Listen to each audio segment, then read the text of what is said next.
You're tuned in to the It's Real podcast with your hosts, Kayla Calendar and Andrew Yagi. Each week, we'll talk about what happens behind the scenes working full-time in real estate and share with you real-life stories, our successes and failures as we work to help consumers and industry professionals reach their real estate and real-life goals. Here we go. Episode 18 of the It's Real podcast. I'm Andrew Yagi, and I'm a real estate agent. I'm Kayla Calendar, and I'm a mortgage lender. Kayla, what's going on this week? Well, just seeing a little bit of some crazy busy fun. It's that time of year where there's always the 4th of July, the fair. It just seems like so many people live in Fargo when you don't see them in the winter. It's like you don't realize it. So the town has been booming. So it's been really busy, a lot going on. And although the weather was really warm for a long time, it's cooled off this week. So I think we need it. But Absolutely. how about you? What's new in your world? Yeah, well, just kind of staying busy between obvious real estate activities, aviation, family. Fourth was really great. Nice to be out around Otter Tail Lake.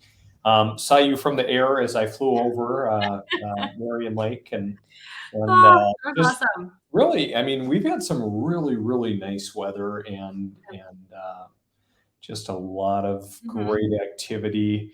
But Good. it's hard to think that, and I try not to think of summer in terms of this, but a lot of people often say that, once the 4th is Fourth done, summer's over, right? is out. Yeah, it Yeah, feels like it. It's like everyone's ready for school. And I saw pumpkins out the other day, and I'm like really. at a store. I'm like, too soon. Not Yeah, we ready. got our back to school shopping list from our girls from the school they go to, and so I was looking at that and thinking, ooh, I'm not ready to think about that quite yet. Oh, But has that changed from when we were little? Like, is it that big of a difference between like now and then? I don't know. Was there even a list when we went to school? Didn't you just show up with markers and a glue stick and a scissors and some folders? There And were lists because I couldn't bring a trapper keeper. Trapper keepers weren't ooh, allowed. I remember that, but when you say trapper keeper, I had like a Spalding basketball. It was like a basketball textured material trapper oh keeper at yeah. one point. Apparently you couldn't have those. So Yeah. anyway, well, and how old are your kiddos again? Like what age We kindergarten and preschool. you're in preschool? Two that are in Man, oh man, are you ready for that? I don't know. The older one, she's definitely the rule follower Oh, and does really well with school and good. everything. I'm worried about the middle one because Yes. she could be great and really sweet, but not always the best rule follower. So we'll see how it goes. We may be getting called into school, or maybe it'll go well. We'll Maybe find out. not. Maybe it'll go well. Well, good luck with that. Well, and I have to ask you too. I saw you flying over the lake. You're like, hey, I'm flying over your lake. And my family and I were out on the pontoon at night. I sent you a video, but could you hear all of us yelling or could you see us? They wanted to know, could you see us? We were like, how far? To be very honest, there were a lot of boats. Like even on your lake, there were a Yeah. ton of boats out on the Yeah. lake. Like I was surprised, but because was that the night of the 4th or the 3rd? He was the third. Yep, and it was just beautiful, like no wind, and Yeah. like so many people were out on the lake. We're blessed to have the good weather for sure. Yeah, So, well, fly yeah. over anytime, Andy. I will. Well, I will land, one of these days and come in for a visit. Please do. We'll be waiting. Oh. So, Kayla, what is going on this week in real estate? And more so, what's going on with rates? We saw rates pick up quite a bit last week. We were seeing, I mean, I saw eights on the rate chart. Ooh, Remember when people say, what's the rate today? Truly, we're talking about a rate range. So depending upon, like you can see on this example, 505 to 737. Well, depending where your credit score is at and your type of purchase, it's going to make a difference. But you'll see 709. I saw 7.22 last week and a little higher. So we held off on locking a lot of people last week. Anyone that's in contract, they're floating right now. Rates have improved a little bit in the last couple of days, probably actually the last 24 hours. But they're sticking around that 7, which honestly, the trending data, the forecasts, we all had heard that we would see rates a little lower by this time. Yeah. However, I mean, it just goes to say that you just never know. And so, as a lender, personally, I'm not going to say, hey, clients, you should buy now because we're just going to refinance you in 6 months. I think the thought process is buy now if you can afford it. And if rates should drop, wow, you're in that house. All you need to do is refi. You don't have competition. So, Mhm. that's what I'm saying with rates. Are you hearing or seeing much on your end as a realtor with rates? Yeah, I mean, just kind of the general sentiment that they're up. Hmm. And creating a lot of cause for pause for people. Obviously, like we talk and we're probably sounding like a broken record, but if someone needs to buy, obviously it makes sense. But if not, it might not, be a bad idea to hang tight. However, home values continue to go up. And today, Kayla, we're going to talk a lot about the state of the market. Brian Buffini, who's kind of a national real estate coach, who I kind of follow a little bit, he puts out his bold predictions twice a year. And so just had kind of that event yesterday, some really great information. And so Yeah. I snagged a report from that I think would be very beneficial to share. I was just looking as well, just kind of looking at the home price index, Kayla, and just month over month, we're seeing pretty much nationwide, increases. Like you see Minneapolis, that's a strong increase. You see most places kind of through the Midwest. Some of the blues are a slight to normal increase, and in really just one area of Texas, a slight Mhm. That's decline, good. which yeah, is a little bit peculiar. So, I mean, huge demand for housing, and we'll talk a little bit more about that as we dive into some of the Buffini material, um, Mhm, which I think people will really enjoy. mhm. So, when you're seeing this material, are you finding that clients are going and getting this information on their own? Are you seeing people are pretty educated? Are you finding that your sellers and your buyers are truly seeking out your expertise, which in reality, a lot of us are listening to the podcast, following the trends, and we're regurgitating what we hear. But are you seeing most people are educated or no? Yeah.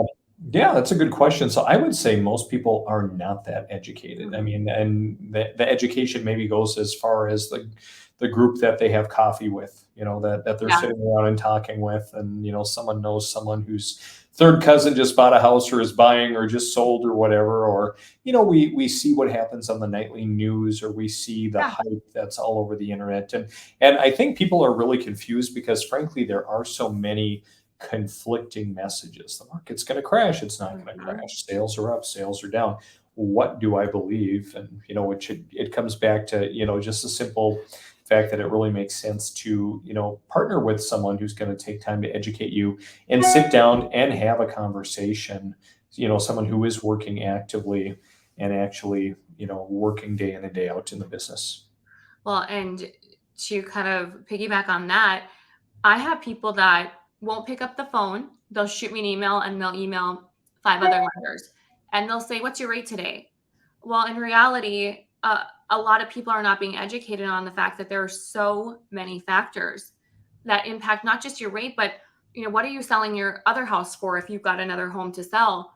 What is your agent saying? Oh, you're going to list it for that, which means you're going to profit this, which means you're going to put that down towards a home. So there's so many different moving parts. So if there's someone listening to this, or you're a realtor and you're sending out a lender recommendation or lender recommendations, it is so important for people to have a conversation because, Andy, as I told you before, do you go to the doctor and say, "Hey, I don't feel good. Can you just tell me what's wrong?" No, they ask you questions and you have conversations and things are done to determine the solution or the reason. And I think a lot of people just get caught up in what's your rate today? you know um my rate's 6%, but it'll cost you $15,000. So it's about education. You're spot on. Yep. Yeah, the interesting thing that I'm seeing too, with prices is, things, of course, if something's desirable, it's selling over asking price. There's quite a bit of competition. The lakes market has been very interesting though, and especially Yeah. in some of the larger lakes. There are, especially with Lakeshore, with the market having been hotter, there are a lot of people who think, hey, my property is worth this really big number up here, Mhm. and are finding out that no, that the market is speaking and telling you that you're not going to get that. I just saw a property on Yeah. Otter Tail Lake, Kayla, that it was listed last year on about 3 acres. A lot of it's wooded, but had about Mhm. a 4,800 foot cabin, some other buildings, a nice property, nice level frontage, quite a deal, several hundred feet of frontage, and Sure. they had it listed for 2.8 million. They relisted it this year, I think around like 2.3, dropped it under 2 million, sold it for 1.5, which that's Wow. huge. And we're seeing more of that where, it's, pricing mindfully is so important if Yeah. you're going to be successful and want to net the most money possible. And I think that goes back to education because you can tell someone you're going to list their home for 2.8 million, but in reality, to educate them and tell them the reasons why you might not or why rates are the way they are, it all comes down to the people you work with. And if anyone's, wondering what should I look for, we've recorded a podcast before that says, here's what you look for when you build your A team. And now more than ever, that's crucial. Mhm. Absolutely, Caleb. Well, I want to jump into the education piece a little bit here and Mhm. kind of highlight this. So this is kind of Yeah. what I picked up from the report, that he had put together, and really just kind of talking about, the state of the market and just in general, and how 2023 differs from the '08 Hmm. housing crisis. A couple of stats that I picked up, especially Kayla, were the fact that, Brian highlighted that 30% of homeowners out there own their house free and clear. An additional 29% of homeowners have 50% or greater equity in their homes. So, Hmm. you look at 60% that, do not have a whole lot of leverage. I mean, that right there tells you that we're probably not going to see a major crisis like we experienced Right. back in '08. And I love that stat too because I don't think people realize that. Even that stat surprised me a little bit, but um 30%. And I wonder if those people are doing HELOCs. I wonder if those people are thinking, "Hey, I've got equity, maybe I should sell so that I can put that towards a new home." It's very interesting. Mhm. Absolutely. I'll share a little bit more, Kayla. Mhm. So just kind of talking about new construction. So the Yeah. nice thing about this year is we are starting to see more new construction. Mhm. We've seen 1.63 million housing starts. That's up over 6% year over year. So that's a step in the right direction. And Right. obviously, we need new construction to Yep. help solve our low inventory problems. Mhm. Housing completions are up 5% year over year. Obviously, rising lumber prices, they were a little bit more of a factor before. We've seen Yeah. prices come back down. Housing inventory, May of 2023, we saw an inventory nationwide of a little over a million houses on the market. That's down 6% year over year. And existing home sales are down 20% year Mm. over year. So some real stats that showing that Mhm. obviously new construction is helpful, but it still just is not enough based on Not demand. enough. Mhm.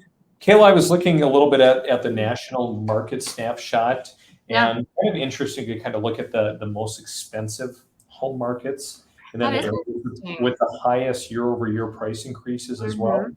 Nothing right in our backyard, although, 3 cities in Wisconsin, showing large price increases, which Yeah. is quite intriguing to me. Why is that, Andy? Do you know? I have no idea why that is. I honestly don't. I know, there are some large employers, some industry Right. manufacturing. Oshkosh, I love Oshkosh. I've got to get back out there. They have the world's largest fly-in air show every year, Kayla. Oh, You ever wow. heard of Air Venture? I've never been there. I've never heard, but an air adventure, I mean, sounds Yeah. intriguing. So AirVenture has like over like 100,000 people, Wow. come out for the event every year, and over 10,000 people or so probably fly in. My numbers probably aren't right. I know over 100,000 people show up. Wow. It's a really awesome That's a lot of people. aviation celebration. So Oh. yeah, I Mhm. would highly recommend, even if you don't love airplanes, get out there and check it out sometime, because I mean they do night air shows, Yeah. pyrotechnics off of airplanes and everything else, and a lot of fun things during the day too. That's awesome. I had no idea. Are you going this year or did you go this year? I don't think I'm going to go. It's the end of the month here. I believe it's usually the very end of July, but it's just been a little bit off my radar lately. Just different season of life, kids and everything. But Yep. maybe in another year, when Yeah. they're another year older, I think it would be fun because they That love would to be fly. cool. That's awesome. Well, that Yeah, maybe is one reason why Wisconsin's growing a little bit. Maybe people are going out there for that. it could be. It could be. Kayla, I want to jump back to the report and talk about some of the regional trends a little bit. So Mhm. first stop on the report is the Midwest. So just looking at the existing home sales and just the fact that home sales are down about 21% year over year. So, when we're all sitting here and thinking, wow, there isn't a lot of inventory, is it just me or are things kind of slow? And so we see that realistically, yeah, year over year, that, we're missing some Mhm. homes on the market in order to sell. Yeah, we are. Yep. Kind of interesting though too. Home values have not skyrocketed right here as a whole. We saw back that like the Oshkosh, Neenah, Wisconsin market was up 16% year over year. Midwest as a whole up about 1.1%. So Mhm. that's good for affordability, but obviously your mileage may vary depending on where you're at. True. I'll touch on the other areas just really quick, but in the Northeast, seeing, very similar, down about 25%, up 2.5% year over year, median sales price. Mhm. The South down as well. The median sale price here, interestingly enough, Hmm. dropped just a little bit. Yeah.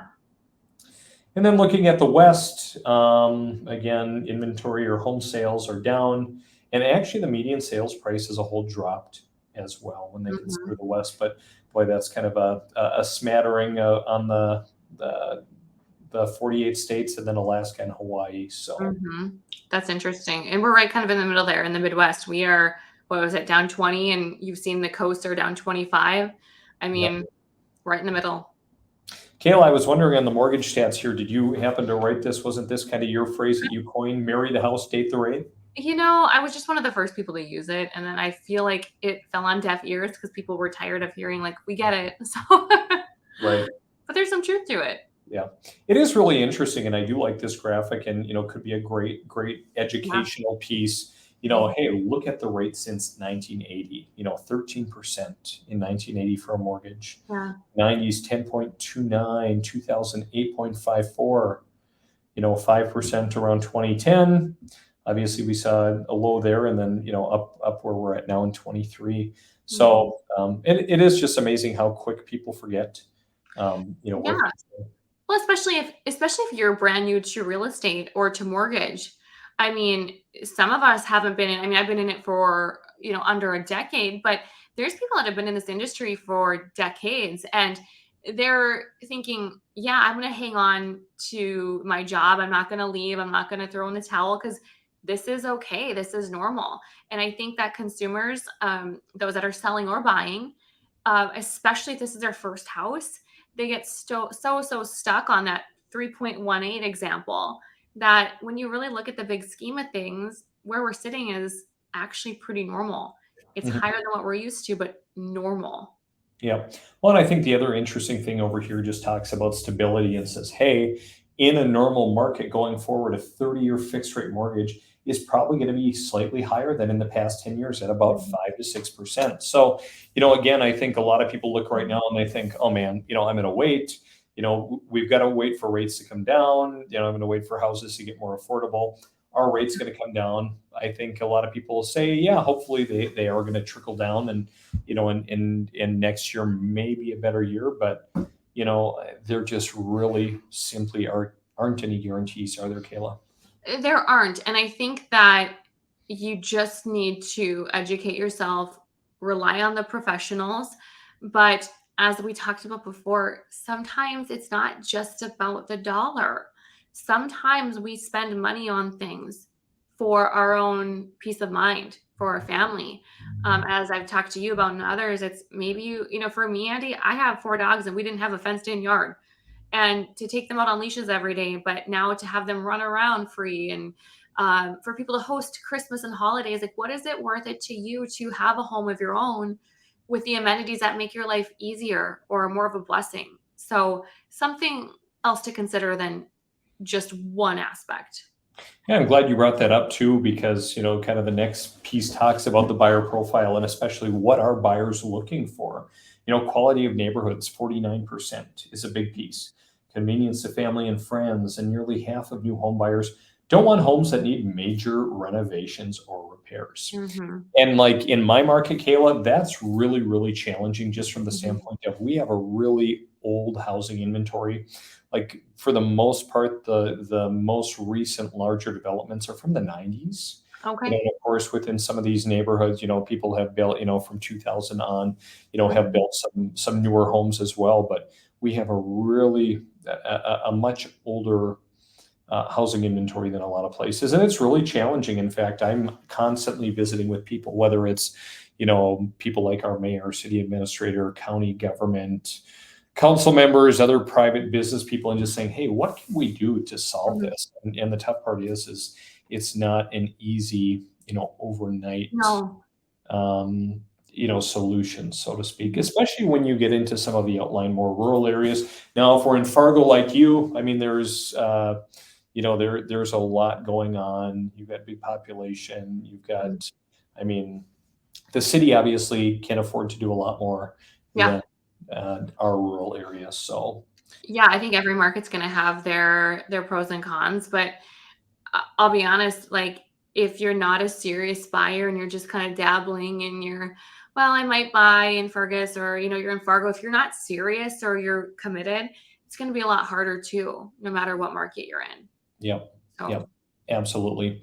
And especially if you're buying, the report, of course, goes on to talk about the fact that, market returning slightly back to more normal pace. Buyers might have a little bit more yeah. flexibility, looking for concessions. I have some buyers, that have been able to negotiate concessions. Are you seeing that on any of your purchase agreements that you're putting together or that are coming across your desk? I'm seeing quite a bit actually, quite a bit. I'm not seeing in my market a lot of offers on homes going for over asking though. So how about you on that front? Are you seeing list price? What are you experiencing? Yeah, again, I think it depends on how it's priced because, Mhm. there are Yeah. some agents who will underprice something on purpose to try to get some competition. I like to try to find the middle ground, find that sweet spot that, Yeah. hey, I want to get people to take a look at this and not just have it languish and sit on the market, not underprice it per se, but also not go for the very top end. I've never heard the thought process of pricing it lower for competition. Mhm. Obviously, I've heard of people price, realtors may price your home higher to try to like, I can get it for this, but that's actually a very interesting technique that to Mhm. drive competition. Thank you for Yeah. sharing that. I've never thought of it from that angle. Yep, it's used quite a bit because again, we're still luckily, we're in a spot where, again, buyers are coming and, now, like we've talked, the largest buying group out there are the millennials. And Mhm. so now we're seeing, this buying group, an average age of about 33 that's coming out, Mhm. and they're really, really hungry to buy. Mhm. Now, the tough part is, and this report kind of points it out as well, Kayla, is just kind of the fact that millennials are competing with the baby boomers, which are a lot of them all Cash cash buyers. buyers. Yeah. Yep. So, how do you compete with the boomers who are flush with cash after selling their homes and either won't need a mortgage or can put down a significant cash deposit? 28% of all buyers purchase a home with all cash offers. And that's hard. That's It really is. hard, especially as lately, like we were talking a little bit prior, I've seen more and more buyers have difficulty getting financing, just, Yeah. perhaps with their financial background. Some have Yeah. had some, nicks in their credit history. Their income maybe isn't where it needs to be. They might qualify for something, but some J loan or a USDA loan is a little bit challenging, especially if Mhm. you have to compete with the boomers. It's true. It's like if you're not a conventional offer, it's like you might not hold a lot of weight right now, that pre-approval letter. But I think for anyone that's going up against a cash buyer, I mean, the things that I see that win are, getting creative on close date. How, can you close sooner? What kind of lender is on that loan? I called a listing agent last Friday night and introduced myself. I said, hey, my clients just put in an offer on your home. I'm not the realtor, but I'm calling to introduce myself as a lender because I want them to know I'm accessible. Um, Wow, I think that's that's important. huge. We got the house. So, that was how do you set yourself apart when you're up against cash? And you have to get creative with your lender and your realtor to say, hey, you know what? This might be a $500,000 cash offer, but I'm going to go in at 515. I'm not telling you to waive an inspection, but maybe there's some things that you could do to really set yourself apart. Well, I like that, Kayla, and granted, I'm still the new kid on the block, but I've listed a lot of properties and I've never had a lender from the buyer on one of my listings reach out to me. Outside of maybe, the appraiser on their behalf to set up an appraisal Sure. or whatever. So I really, really like that. Well, yeah. I mean, if I called you, Andy, and I said, "Hey, I'm Kayla with First International. My clients just made an offer on your beautiful listing. I want you to know they're fully underwritten. I've looked at their credit. They've been through underwriting review. They're solid. We talked programs. We're just waiting to get this lock in a rate, and it's appraisal and title dependent." I like Doesn't that give you more of a sense of, wow, okay, that's awesome. Well, and this offer is 15,000 over this cash one. Well, let's roll the. I'd rather take the offer from that I knew the lender was Rocket Mortgage, Kayla, or Yeah, I some bet. online lender. Well, I don't know people do realtors. I mean, I'm sure they do because Rocket's doing some business, but I feel like around here, if you have a Rocket or just someone not local, it's just there's Ooh. just so many things that happen that can You go know, side. so to be fair, I have had some good experiences with online lenders, but I've had Good. more bad experiences, and the communication piece is really bad. And so, when I know, like even today, I had a question on something, and one of the lenders, Mhm. one of my clients was using. I just reach out, and having that conversation is really great and easy. It's So. easy. Yep.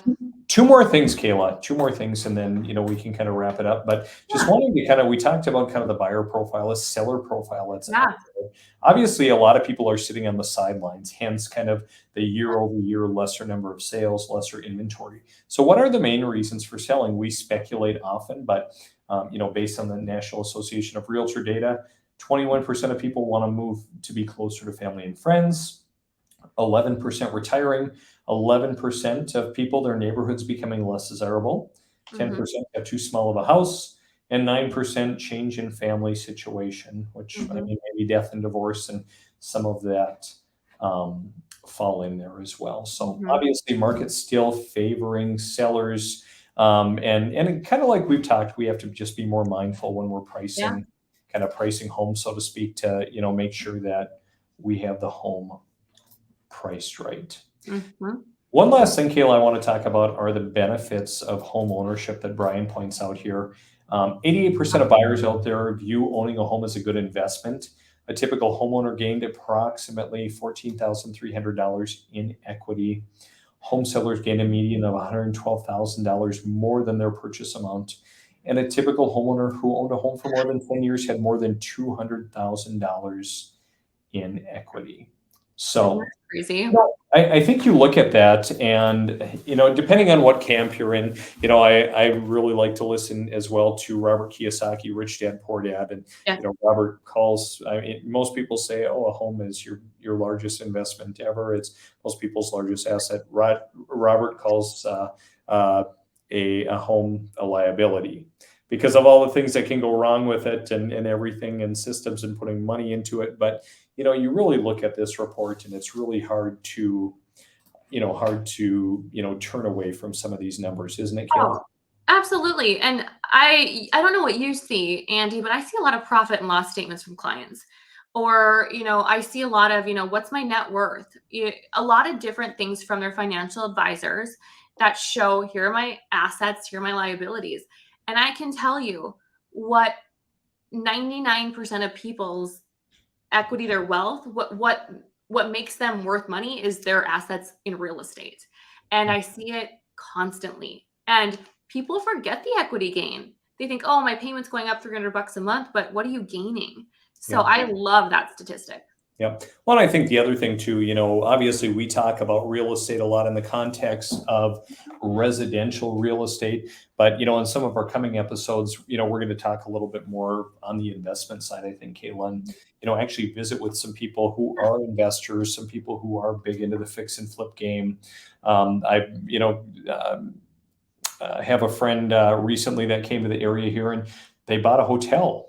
And are looking at that, something that was kind of dilapidated and needed a lot of work, and now they're really turning it around and kind of talk about their objectives and what they look for. I would have never ever thought of buying a hotel, and frankly, still, it's probably not high on my list, but it's just really interesting for Never me, know. to visit with different people and kind of see, hey, what's your objective, and what is it that you see here? Hmm. And chances are there are other people out there that see the same thing and feel the same way. And where do you begin? I think that even providing that to our audience is, where do you even start if you're thinking about doing that? And I think that that's something that we could truly provide our viewing audience. I love it. Well, Kayla, we've provided a lot of information, but I think, halfway through the year, Yeah. Brian Buffini's bold predictions, that honestly, it was really helpful for me to tune into it yesterday and even to review Mhm. this today. Just looking at all of it. And I know it's some data that I'm going to use, to Yeah. kind of educate my clients or prospects going forward. So if you ever have a question, if you're watching this or listening today, and you'd like to visit more and talk about your unique situation, whether it's on buying or selling, or even on the mortgage side, reach out to me, reach out to Kayla. We would love to help educate you and be a resource for you. And next week we should look at the MBA forecast to show what's going on with the rate trends. I We love should. Buffini's great graphics and stats. How does that relate to actual mortgage rates? So next week I say we tune into that a little bit too. Sounds great, Kayla. Well, good connecting as always, especially after our July 4th week of respite. Uh, Holiday. have a great rest of the week, and we'll catch up next week. Sounds good. We'll see you, Andy. See ya.